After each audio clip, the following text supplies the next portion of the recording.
উজনি অসমখন কমপ্লিট কৰি এটা বস্তু বুজি উঠিছোঁ যে উজনি অসমৰ মানুহে এবাৰ বিজেপিক খেদি দিবৰ কাৰণে বিজেপিক হৰুৱাবৰ কাৰণে আৰু আমাৰ বিৰোধী ঐক্যমঞ্চক ভোট দিবৰ কাৰণে সাজু হৈছে। আজিৰ পৰা আমাৰ তিনিজন গগৈ প্ৰচাৰো একেলগতে আৰম্ভ হ'ব। এইবাৰ উজনি অসমত বিৰোধী পক্ষই বেছি সিট পাব। মোৰ হিচাপ মতে মই আমাৰ দলৰ যিটো সমীক্ষা সেইমতে কালিৰ দিনটোলৈকে পৰহিৰ দিনটোলৈকে আমাৰ দলৰ সমীক্ষা অনুসৰি ৩৩খন আসনত আমি জয়ী হ'ম। ১৩খন আসনতহে NDA জয়ী হোৱাৰ সম্ভাৱনা আছে। উজনি অসমত আমি বিজেপিক চফা কৰি দিব পাৰিম বুলি ভাবিছোঁ। ৰাইজে এইবাৰ বিজেপিক সম্পূৰ্ণৰূপে উৎখাত কৰিব। মাৰ্ঘেৰিটাতো জিকিম সেইটো কনফাৰ্ম হৈ গৈছে। ডিগবৈটো এতিয়া কণ্টেষ্টত আহি গৈছে। গতিকে অহা ৭ দিনত অলপ ভাল কাম কৰিলে ডিগবৈটো এটা ডাঙৰ ধুনীয়া কম্পিটিশ্যন হ'ব।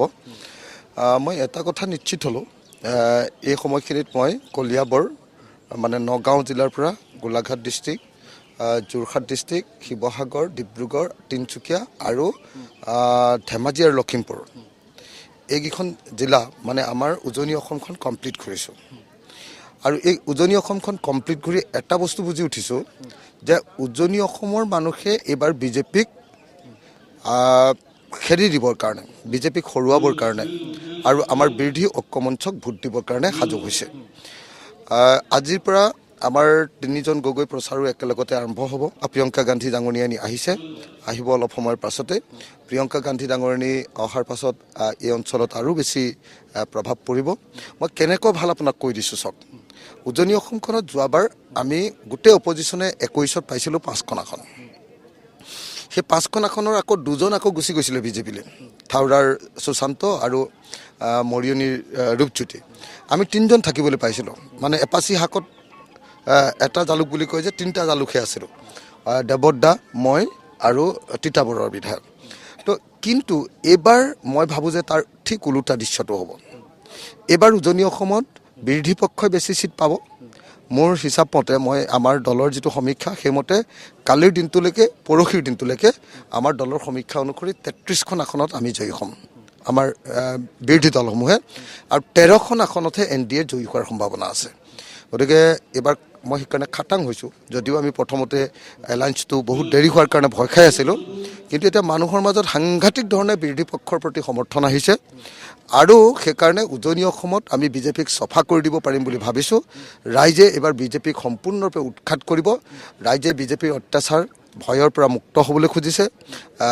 আমাৰ দেশৰ জনগণৰ ওপৰত যিধৰণে বাক স্বাধীনতা হৰণ কৰি মাত কথা বন্ধ কৰাই দিছিলে, ব্যৱসায় বাণিজ্য বৰবাদ কৰি দিলে, বস্তুৰ দাম বৃদ্ধি কৰি মানুহক খাব নোৱাৰা কৰি দিলে, সেই গোটেই পৰিস্থিতিটোৰ পৰা উদ্ধাৰ পাবৰ কাৰণে পৰিত্ৰাণ পাবৰ কাৰণে এইবাৰ উজনি অসমৰ মানুহ, মই নামনি অসমলৈ এতিয়ালৈকে যোৱা নাই, গতিকে তাৰ পালচটো মই বেলেগৰ পৰাহে শুনি আছোঁ।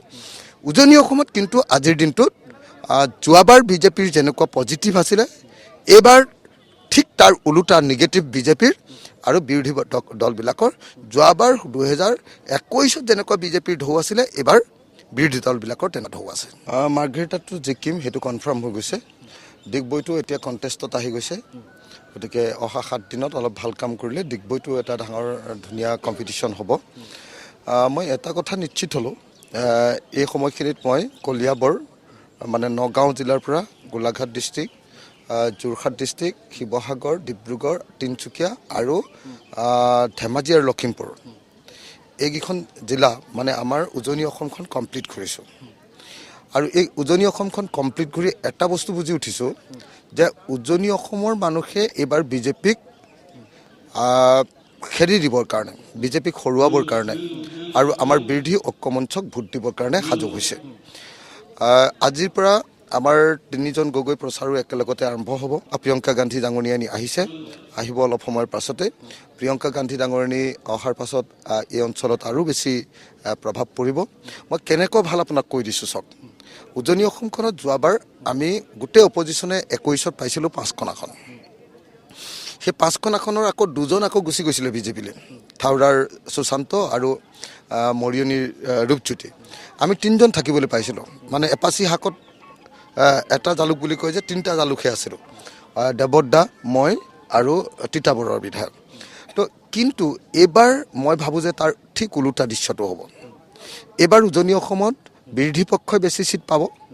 মোৰ হিচাপ মতে মই আমাৰ দলৰ যিটো সমীক্ষা সেইমতে কালিৰ দিনটোলৈকে পৰহিৰ দিনটোলৈকে আমাৰ দলৰ সমীক্ষা অনুসৰি ৩৩খন আসনত আমি জয়ী হ'ম, আমাৰ বিৰোধী দলসমূহে আৰু 13খন আসনতহে NDA জয়ী হোৱাৰ সম্ভাৱনা আছে গতিকে এইবাৰ মই সেইকাৰণে খাটাং হৈছোঁ যদিও আমি প্ৰথমতে এলায়েন্সটো বহুত দেৰি হোৱাৰ কাৰণে ভয় খাই আছিলোঁ কিন্তু এতিয়া মানুহৰ মাজত সাংঘাতিক ধৰণে বিৰোধী পক্ষৰ প্ৰতি সমৰ্থন আহিছে আৰু সেইকাৰণে উজনি অসমত আমি বিজেপিক চফা কৰি দিব পাৰিম বুলি ভাবিছোঁ ৰাইজে এইবাৰ বিজেপিক সম্পূৰ্ণৰূপে উৎখাত কৰিব ৰাইজে বিজেপিৰ অত্যাচাৰ ভয়ৰ পৰা মুক্ত হ'বলৈ খুজিছে আমাৰ দেশৰ জনগণৰ ওপৰত যি ধৰণে বাক স্বাধীনতা হৰণ কৰি মাত কথা বন্ধ কৰাই দিছিলে ব্যৱসায় বাণিজ্য বৰবাদ কৰি দিলে বস্তুৰ দাম বৃদ্ধি কৰি মানুহক খাব নোৱাৰা কৰি দিলে সেই গোটেই পৰিস্থিতিটোৰ পৰা উদ্ধাৰ পাবৰ কাৰণে পৰিত্ৰাণ পাবৰ কাৰণে এইবাৰ উজনি অসমৰ মানুহ মই নামনি অসমলৈ এতিয়ালৈকে যোৱা নাই গতিকে তাৰ পালচটো মই বেলেগৰ পৰাহে শুনি আছোঁ উজনি অসমত কিন্তু আজিৰ দিনটোত যোৱাবাৰ বিজেপিৰ যেনেকুৱা পজিটিভ আছিলে এইবাৰ ঠিক তাৰ ওলোটা নিগেটিভ বিজেপিৰ আৰু বিৰোধী দলবিলাকৰ যোৱাবাৰ 2021ত যেনেকুৱা বিজেপিৰ ঢৌ আছিলে এইবাৰ বিৰোধী দলবিলাকৰ তেনে ঢৌ আছে